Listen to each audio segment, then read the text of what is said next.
मेरा असगर ने मुझे बताया कि उसको ड्रग्स दी जा रही हैं, शराब दी जा रही है। तो बहुत बड़ा ड्रग नेटवर्क है। बहुत सारे लोगों ने मैनेजर्स रखे थे, तो ये खुद कर रही थी या कोई मैनेजर कर रहा था।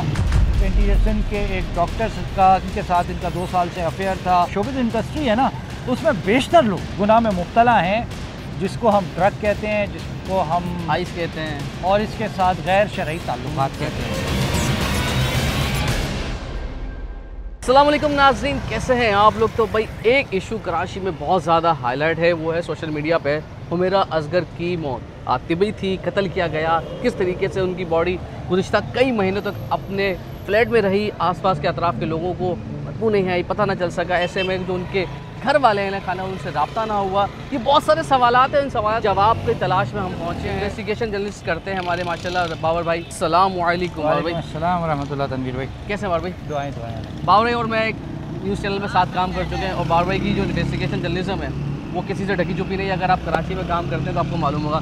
बाबर भाई क्या निकला है अक्सर बेशतर, क्योंकि जिस तरीके से कहा जा रहा है कि बॉडी डिकम्पोज हो चुकी है, एडवांस लेवल पर तक जा चुकी थी, टखने भी गल गए, घुटने भी गल गए, तो ऐसे में क्या अंदाज़ा लगाया जा रहा है अब तक, और आप अंदर की खबर लाते हैं तो क्या खबर आई है? मुकम्मल तौर पे बॉडी गल सड़ चुकी है, तो इसके अंदर से ये इस किस्म के रिज़ल्ट्स लेना कि कोई नशा, कोई ज़्यादती, किस तरह की मौत, ये ज़रा मुश्किल काम है, बल्कि मेरे ख्याल से अब इम्पॉसिबल है, क्योंकि बॉडी डिकम्पोज है। लेकिन सॉप्स भेजे गए हैं, उनके कपड़ों के कुछ सैम्पल्स भेजे गए हैं केमिकल एग्जामिनेशन के लिए, तो केमिकल एग्जामिनेशन रिपोर्ट बताएगी काफ़ी कुछ के क्या हो सकता है मुमकिन तौर पे। दूसरी जानिब टेक्निकल साइड है इन्वेस्टिगेशन की, जिसमें इनके मोबाइल फ़ोन पर लास्ट कॉल्स किसकी रहीं, व्हाट्सएप चैट्स किसके साथ रही, लास्ट लोकेशंस क्या थी, इनकी मोबाइल कहाँ कहाँ रहा, और कितना फ़ासला रहा उस जगह से जहाँ ये लास्ट थी और फिर इनके अपार्टमेंट में इनकी बॉडी पहुँचने का।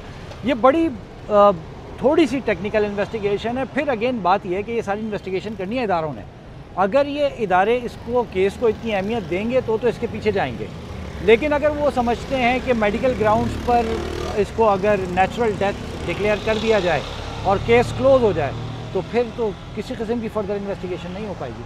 अच्छा, ये बड़ी इतलात थी कि क्योंकि एक ग्लैमरस साइड चकाचौंध थी, वहाँ का एक माहौल है, पार्टियाँ, ड्रग्स, तो इस किस्म की कोई आप क्योंकि अंदर की खबर लाते हैं कि क्या है अब तक मालूमात? तनवीर, गुज़िश्ता रोज़ एक शिकायत सामने आई थी, ये तहरीरी शिकायत है जो IG सिंध तक पहुंची है प्राइम मिनिस्टर डिलीवरी यूनिट के थ्रू, और इसमें सैयदा कायनात शाह नाम की एक खातून हैं या नहीं है ये अभी हमें नहीं पता है, लेकिन बहरहाल उसमें लिखा है कि मैं सैयदा कायनात शाह करीबी दोस्त हूँ मरहूमा अदाकारा व मॉडल हुमैरा असगर की, और हुमैरा असगर ने मुझे बताया कि उसको ज़बरदस्ती ड्रग्स दी जा रही हैं, शराब दी जा रही है, उनके साथ किसी ने ज़्यादती की है, और उसमें वो नाम भी लेती हैं इंटीरियर सिंध के एक डॉक्टर का कि जी उनके साथ इनका 2 साल से अफेयर था, गुज़िश्ता 3-4 माह पहले उनके आपस में ताल्लुकात ख़राब हो गए थे, और वो ये कहती हैं ये कत्ल की एक मुनज़्ज़म साजिश है। अब बात यह है कि ये सैयदा कायनात शाह हैं कौन, मैं भी ढूँढ रहा हूँ, नहीं मिल रही हैं। इन्होंने जिस वक्त कंप्लेन लॉन्च की है तो अपना मोबाइल नंबर हज़फ किया हुआ, मोबाइल नंबर नहीं है, लेकिन इदारों के लिए मसला नहीं है ढूंढना।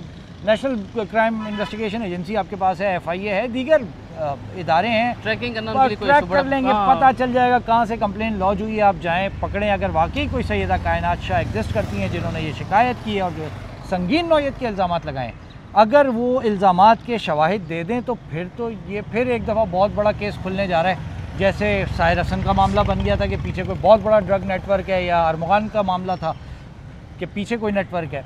तो अगर तो इस ये टेक्निकल साइड पर ट्रैक कर लेते हैं, फिर अगेन बात ये है कि क्या रियासत इसको इतनी अहमियत दे रही है, और अगर नहीं करते हैं तो फिर ये केस हर केस की तरह कुछ दिनों बाद आप भी भूल जाएंगे, मैं भी भूल जाऊँगा।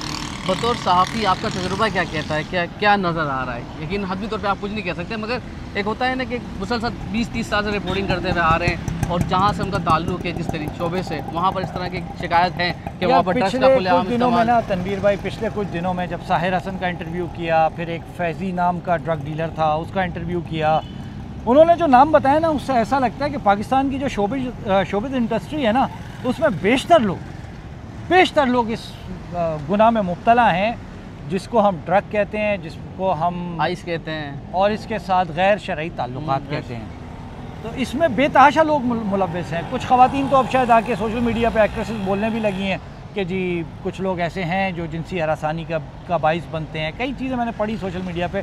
तो ये सब तो हमारा जो माजरत के साथ जो शोबिज़ इंडस्ट्री है वो तो तबाही के दाने पे खड़ी है, और माशरे को भी पूरी कोशिश कर रही है ड्रामों के ज़रिए, कमर्शियल्स के ज़रिए, कि हमारे बच्चे बच्चियाँ भी जो है ना वो तबाही के दाने पे आ जाएँ। बात यह है कि हमें जानना क्या है इसमें। हमें जानना ये है कि ये मर्डर है या फिर नेचुरल डेथ है। नंबर 2, हमें जानना ये है कि वाक़यातन ड्रग अब्यूज़ या ड्रग के इस्तेमाल का कोई केस है या नहीं है। बॉडीज़ की फॉरेंसिक में नहीं आ सकता, ये बिल्कुल क्लियर हो गया। ये सब होगा अब टेक्निकल साइड की इन्वेस्टिगेशन से, और अगर वो इन्वेस्टिगेशन रियासत करेगी तो बहुत कुछ सामने आ जाएगा। अच्छा, लास्ट सवाल, आप इन्वेस्टिगेशन ऑफिसर हैं, क्योंकि सहाफ़त करते हुए आपको इन्वेस्टिगेशन जर्नलिज्म करते हुए कई साल हो गए, तो किन किन पहलुओं पे आप नज़र डुलाएंगे कि यार इनको शामिल तफ्तीश करना है मैंने और ये मेरा केस सॉल्व हो जाएगा? देखें, सबसे इम्पॉर्टेंट तो ये है कि उस बिल्डिंग का जो गार्ड है ना, पहले तो मैं उससे पूछूंगा भाई आखिरी दफ़ा कब देखा था, क्या बातचीत हुई थी, क्या कैफियत थी इस लड़की की आखिरी दफ़ा जब तुमने इसको देखा, नंबर 1। उसके बाद वो तमाम कॉन्टैक्ट्स जो इसके पास लास्ट इसके फ़ोन से निकलेंगे, जिनसे आखिरी दफ़ा इसके राब्ते हुए, उन तमाम लोगों को लेना पड़ेगा, उनसे पूछना पड़ेगा भाई क्या गुफ्तगू हुई, किस किस तरह हुई। सोशल मीडिया पोस्टिंग इसकी चेक करनी पड़ेगी सारी, कि सोशल मीडिया जो पोस्टिंग है, बहुत सारे लोगों ने मैनेजर्स रखे थे, तो ये खुद कर रही थी या कोई मैनेजर कर रहा था। इसके साथ मैं जो एप्लीकेशन है ना जो IG सिंध तक पहुंची है प्राइम मिनिस्टर डिलीवरी यूनिट के थ्रू, उस एप्लीकेशन को फॉलो करूंगा कि आखिर कौन है जो इस केस को या सुलझाना चाहता है या बिगाड़ना चाहता है। सही। और ये मोटे मोटी चीज़ें हैं, और इसको कर लें तो आसान है। और इसमें क्या आपको लगता है कि जो फ्लैट मालिक है उनको भी शामिल यार तफ्तीश क्यों कर रहे हैं? नहीं, मतलब मुझे समझ नहीं आ रहा। मुमकिन है, देखिए फ्लैट के मालिक से तफ्तीश ज़रूरी है, लेकिन फ्लैट का मालिक बज़ाहिर मुझे ऐसा लग रहा है कि वो तो ख़ुद फ्लैट खाली कराने के चक्कर में 6 महीने तक अपनी प्रॉपर्टी को क्यों वो बंद करके रखेगा, जिससे वो किराया लेता है, पैसे आते हैं उसको, वो क्यों 6 महीने तक इस प्रॉपर्टी को बंद करके रखेगा। बहरहाल शामिल तफ्तीश तो वो होगा, क्योंकि घर उसका है, जाए वारदात वही है, बॉडी वहाँ से रिकवर हुई है, उसको तो आप बाहर नहीं कर सकते इन्वेस्टिगेशन से। लेकिन उससे हासिल क्या करना है, अगेन फिर वही सवाल है।